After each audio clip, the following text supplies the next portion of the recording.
Os protestos não foram só aqui em Natal. Foram registradas mobilizações em pelo menos 23 estados e no Distrito Federal hoje.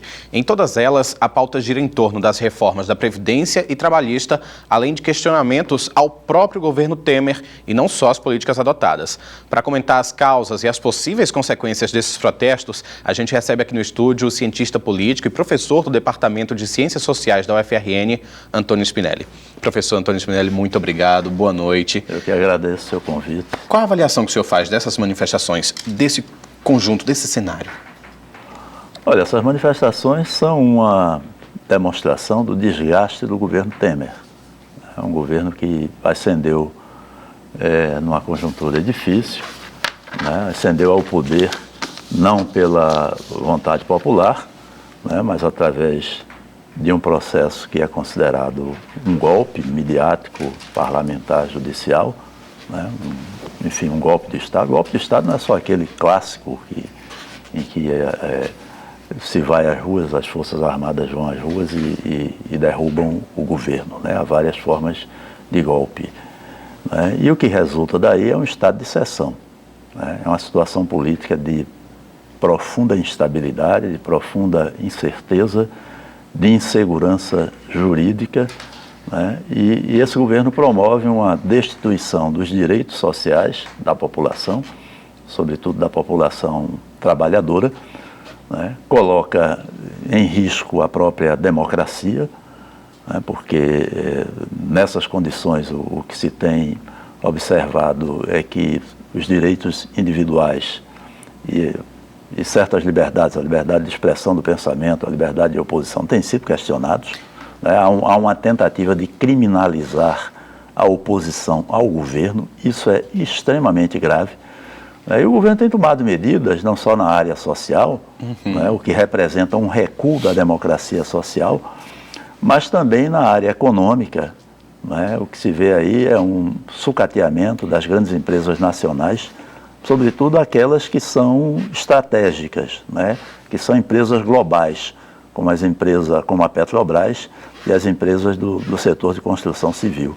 Professor, agora tudo isso tem se refletido. Hoje mesmo foi publicada uma pesquisa Ibope, né, encomendada pela CNI, a Confederação Nacional da Indústria, e mostrou que 55% dos entrevistados avaliam o governo como ruim ou péssimo, 10% avaliam como bom ou ótimo. Em dezembro, esse percentual de quem avaliava bom ou ótimo era 13%, então diminuiu também.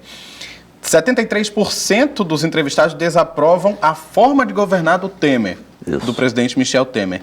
Com toda essa desaprovação das ruas, esse governo vai ter condições de sustentar essas pautas tão impopulares? Olha, veja, o fato de a população desaprovar o governo em si, o fato em si é normal numa democracia. Mas nós estamos vivendo uma situação de exceção. E temos um governo que não foi eleito popularmente, né? Que surgiu a partir de um processo que não tem legitimidade democrática. Então isso agrava a situação, porque um governante eleito popularmente, ele tem minimamente compromisso com o povo, compromisso com quem o elegeu. Quem não foi eleito popularmente, como é o caso do atual presidente, tem compromisso com aqueles setores que colocaram lá. Alguns desses setores são visíveis, nós sabemos quem são, mas existe também, não é, uma parcela invisível que trabalhou para que essa situação política mudasse.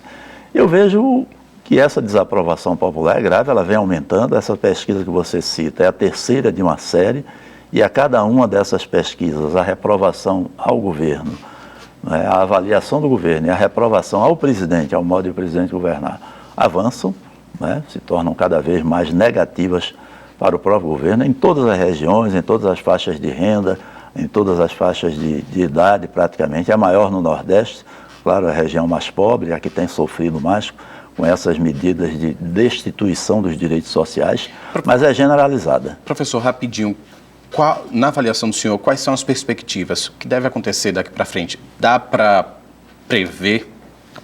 Não, é como eu disse, há uma situação de incerteza política, de insegurança jurídica e de incerteza política. O futuro não é previsível.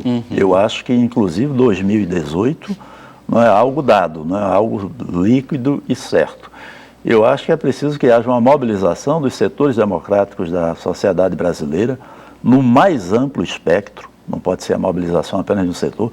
Acho que as mobilizações de rua são importantes, mas elas, por si sós, embora sejam importantes, embora tenham um caráter decisivo, tudo que representar manifestação popular e mobilização popular numa democracia é extremamente importante. Sempre bem-vindo. Porque a soberania é bem-vinda, a soberania pertence ao povo. Mas é preciso que haja uma articulação mais ampla. É preciso, por exemplo, que os setores esclarecidos do empresariado, esses setores esclarecidos são minoria, a maioria não tem uma visão de país, é preciso que eles percebam que é o futuro do país que está sendo posto em causa, que está ameaçado, né? É o futuro do Brasil como nação. E é também o futuro do povo, né? Nós vamos ter, a perdurar essa situação, nós vamos ter um país mais dependente, né? Um país que vai ter uma inserção ainda mais subordinada na arena internacional e um povo miserável, um povo pobre. São tempos conturbados, né, professor? Só informando, a manifestação aqui em Natal já se encontra na Praça da Árvore de Mirassol, a BR já está liberada. Eu conversei aqui com o professor Antônio Spinelli, que é cientista político e professor do Departamento de Ciências Sociais da UFRN. Professor, muito obrigado, boa noite. Eu que agradeço o convite, agradeço também ao telespectador pela audiência. Muito obrigado.